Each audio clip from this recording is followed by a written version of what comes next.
एक मिलर आहिस्ता आहिस्ता गुर्बत का शिकार हो गया था। आखिरकार उसके पास उसकी चक्की और उसके पीछे खड़ा एक बड़ा सा सेब का दरख्त ही बाकी रह गया। एक दिन जब वो जंगल में लकड़ियां लेने गया तो एक डार्क फेरी उसके सामने आई, जिसे उसने उससे पहले कभी नहीं देखा था। तुम खुद को लकड़ियां काटकर क्यों मुश्किल में डालते हो?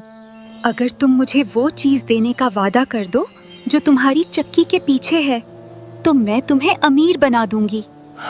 मिलर ने दिल ही दिल में सोचा, मेरे पीछे तो सिर्फ सेब का दरख्त ही है, और फौरन हाँ कह दी और उसे तहरीरी वादा दे दिया। जब 3 साल गुजर जाएंगे तो मैं आकर वो चीज ले जाऊंगी जो मेरी है।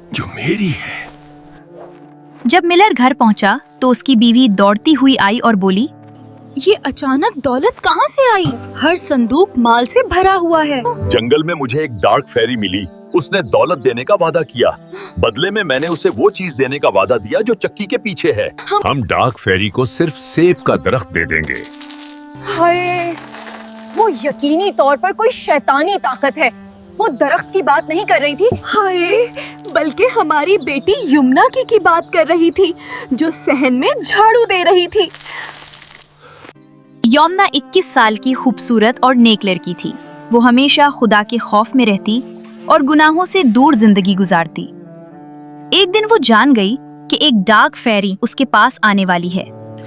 यमुना ने अपने आप को साफ किया और अपने इर्द गिर्द चाक से एक मजबूत दायरा बनाया, क्योंकि वो जानती थी कि ये दायरा डार्क फेरी के लिए दाखिल होना नामुमकिन है। जब डार्क फेरी पहुंची तो उसने दायरे के अंदर कदम नहीं रखा। गुस्से में आकर उसने मिलर से कहा, तुमने अपना वादा तोड़ा है। मैंने कहा था उसे मेरे हवाले करना। अब जाओ और इसके हाथ काट दो, क्योंकि मैं इस दायरे में दाखिल नहीं हो सकती। अगर तुमने ये ना किया तो मैं तुम्हें ले जाऊंगी। वो मेरी बेटी है, वो मेरी लुख्तो जिगर है। अगर तुमने ऐसा ना किया तो मैं तुम्हें ले जाऊंगी। डरा हुआ मिलर यमुना के पास गया। उसकी आंखों में आंसू थे। बेटा, मुझे माफ कर दो। नहीं अब्बा, नहीं। लेकिन मिलर कमजोरी और खौफ का शिकार होकर यमुना के हाथों को पकड़कर काट देता है। जब डार्क फेरी ने देखा कि मिलर ने उसका हुक्म मान लिया है तो वो खुश हो गई। वो यमुना के कटे हुए हाथ उठाकर कहकहा लगाती हुई गायब हो गई, हमेशा के लिए।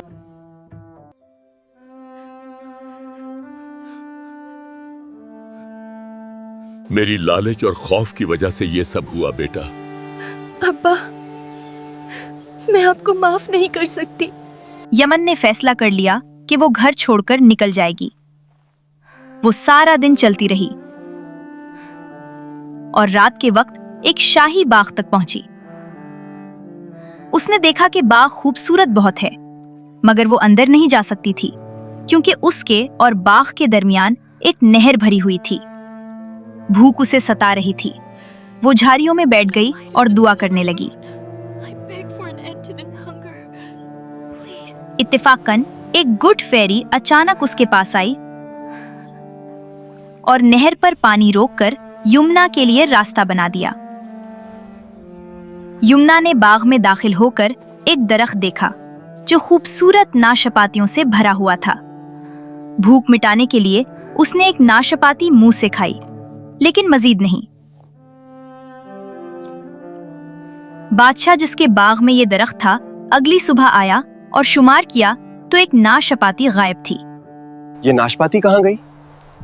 कल रात एक रूह आई जिसके हाथ नहीं थे। उसने एक नाशपाती मुंह से खाई। अगर ये बात सच है तो आज रात मैं तुम्हारे साथ निगरानी करूंगा। जब अंधेरा छा गया, बादशाह बाग में आया और छुपकर दरख्तों के पास बैठ गया ताकि यमुना को देख सके। आधी रात को यमुना झाड़ियों से बाहर निकली, दरख्त के पास गई और एक नाशपाती मुंह से खाई। तुम आसमान से आई हो या जमीन से? बादशाह ने कदम बढ़ाया और पूछा, क्या तुम कोई रूह हो या इंसान? मैं कोई रूह नहीं, बल्कि एक बदकिस्मत इंसान हूँ जिसे सबने तन्हा छोड़ दिया है सिवाय खुदा के। अगर तुम्हें दुनिया ने छोड़ दिया है तो मैं तुम्हें कभी नहीं छोड़ूंगा। बादशाह ने यमुना को अपने महल में ले जाकर उसके लिए चांदी के हाथ बनवाए और उसे अपनी बीवी बनाया। शादी के कुछ अरसे बाद जब यमुना हामिला हुई, मुल्क में अचानक जंग छिड़ गई। बादशाह को मैदाने जंग में जाना पड़ा। जाने से पहले उसने अपनी नौजवान रानी यमुना को अपनी माँ के सुपुर्द किया और कहा, यमुना का खुसूसी ख्याल रखिएगा, उसे हर तरह से महफूज और खुश रखिएगा। और जैसे ही बच्चा पैदा होगा फौरन मुझे खत लिखिएगा। यमुना ने एक खूबसूरत बेटे को जन्म दिया। बूढ़ी माँ खुशी से खत लिखकर उसे कासिद के सुपुर्द कर दिया और कासिद खत लेकर सीधा बादशाह की तरफ रवाना हुआ। रास्ते में उसे नींद आ गई और वो एक नदी के पास आराम करने के लिए सो गया।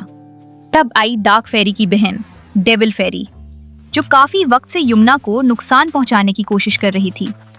उसने असल खत बदल दिया और नया खत रख दिया, जिसमें लिखा था कि रानी ने एक शैतानी बच्चा पैदा किया है।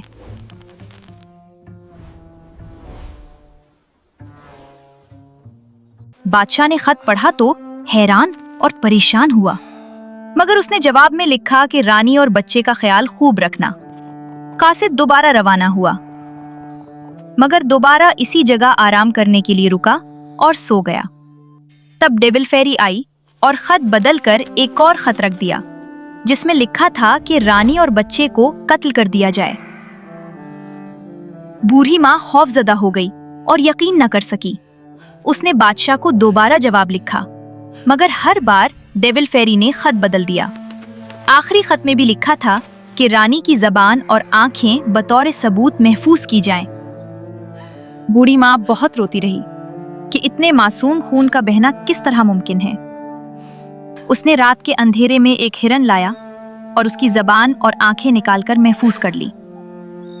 फिर उसने यमुना से कहा, मैं तुम्हें बादशाह के हुक्म के मुताबिक कत्ल नहीं कर सकती, लेकिन यहाँ तुम मजीद नहीं रह सकती। अपने बच्चे के साथ दुनिया में जाओ और दोबारा यहाँ कभी वापस ना आना। बेचारी यमुना ने अपने बच्चे को पीछे बांधा, आंखों में आंसू लिए और रवाना हो गई।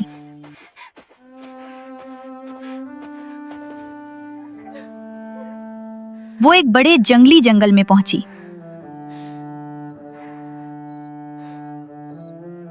और फिर घुटने के बल बैठकर खुदा से दुआ की।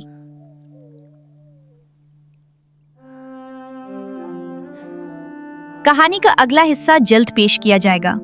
तब तक के लिए अल्लाह हाफिज।